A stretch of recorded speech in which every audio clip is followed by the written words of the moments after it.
Rebels ని ఎందుకు బుజ్జగించలేదు? బంధువులకు టికెట్లు ఇప్పించి పార్టీకి నష్టం చేశారు. ఇది మళ్లీ రిపీట్ అయితే బాగోదు. ఇలా తెలంగాణ కాంగ్రెస్ ఎమ్మెల్యేలకు class speaker incharge Meenakshi Natarajan. Sarpanch ఎన్నికల ఫలితాలపై CM Revanth, PCC chief Mahesh Goud, incharge Meenakshi Natarajan సమీక్షించారు. 18 మంది ఎమ్మెల్యేల పనితీరుపై అసహనం వ్యక్తం చేశారు. రెబల్స్ ను బుజ్జగించలేదని, సొంత బంధువుల టికెట్ ఇప్పించేందుకు పార్టీకి నష్టం చేశారని ఫైర్ అయ్యారు. ముఖ్యంగా పాలమూరు, నల్గొండ జిల్లా ఎమ్మెల్యేల పనితీరుపై పీసీసీ ఆగ్రహం వ్యక్తం చేసింది.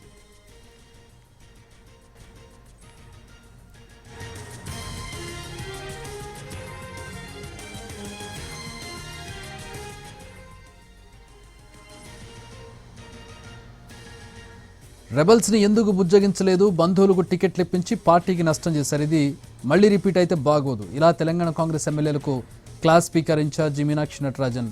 సర్పంచ్ ఎన్నికల ఫలితాలపై CM Revanth, PCC chief Mahesh Goud, incharge Meenakshi Natarajan సమీక్షించారు. 18 మంది ఎమ్మెల్యేల పనితీరుపై అసహనం వ్యక్తం చేశారు. రెబల్స్ ను బుజ్జగించలేదని, సొంత బంధువుల టికెట్ ఇప్పించేందుకు పార్టీకి నష్టం చేశారని ఫైర్ అయ్యారు. ముఖ్యంగా పాలమూరు, నల్గొండ జిల్లా ఎమ్మెల్యేల పనితీరుపై పీసీసీ ఆగ్రహం వ్యక్తం చేసింది.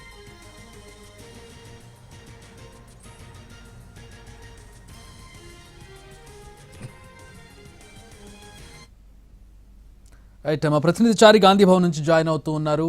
పీసీసీ స్క్రూటినీకి సంబంధించి మరిన్ని వివరాలు తెలుసుకుందాం. చారి, పాలమూరు, నల్గొండ కీలక నేతలు ప్రాతినిధ్యం వహిస్తున్నటువంటి ప్రాంతాలు ఇవి. పీసీసీ ఈ ప్రాంతాల మీద ఎందుకు ఆగ్రహం వ్యక్తం చేసింది? ఏం జరిగింది అసలు? ఎట్లాంటి సమీక్ష జరిగింది పంచాయతీ ఎలక్షన్స్ మీద?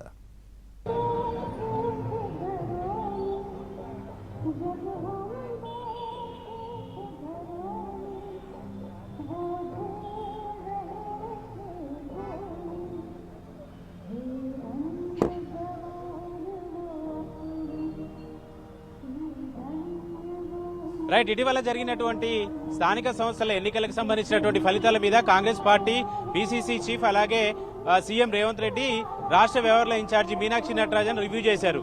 అయితే స్థానిక సంస్థల ఎన్నికల్లో సుమారు 70% వరకు కూడా కాంగ్రెస్ పార్టీకి అనుకూలమైనటువంటి తీర్పునిచ్చారు.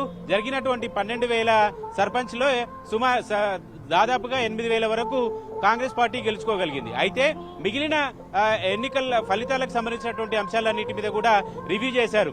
చాలా నియోజకవర్గాలలో కాంగ్రెస్ పార్టీకి రెబల్ అభ్యర్థుల బెడద ఎక్కువగా ఉంది. అలాగే ఎమ్మెల్యేలు పర్యవేక్షణ, ఎమ్మెల్యేలు సమన్వయం చేయడం లాంటి అంశాలన్నిటి మీద కూడా ఫెయిల్యూర్స్ కనపడ్డాయి. ఈ నేపథ్యంలోనే సీఎం రేవంత్ రెడ్డి అలాగే incharge Meenakshi Natarajan, PCC chief Mahesh Goud ఈ ముగ్గురు కూడా రివ్యూ చేశారు.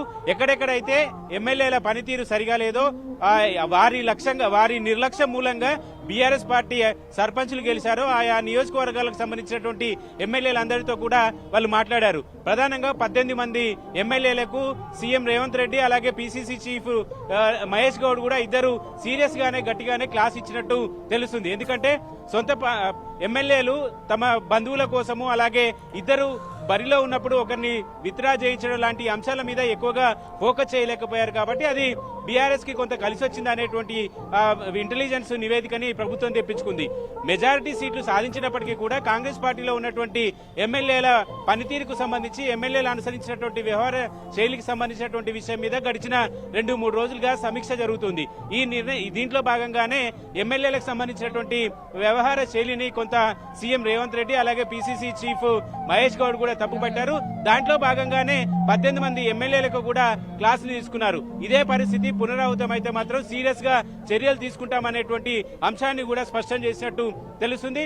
స్థానిక సంస్థల ఎన్నికల్లో మెజారిటీ సీట్లు సాధించినప్పటికీ కూడా త్వరలోనే జెడ్పీటీసీ, ఎంపీటీసీ ఎన్నికలు కూడా జరిగేటువంటి అవకాశం ఉంది. కాబట్టి ఇలాంటి పరిస్థితి మళ్లీ రిపీట్ అయితే మాత్రం కఠినంగా వ్యవహరిస్తామని అటు సీఎం రేవంత్ రెడ్డి, ఇటు పీసీసీ చీఫ్ కూడా స్పష్టం చేసినట్టు తెలుస్తోంది. All right, thanks for the updates Chari.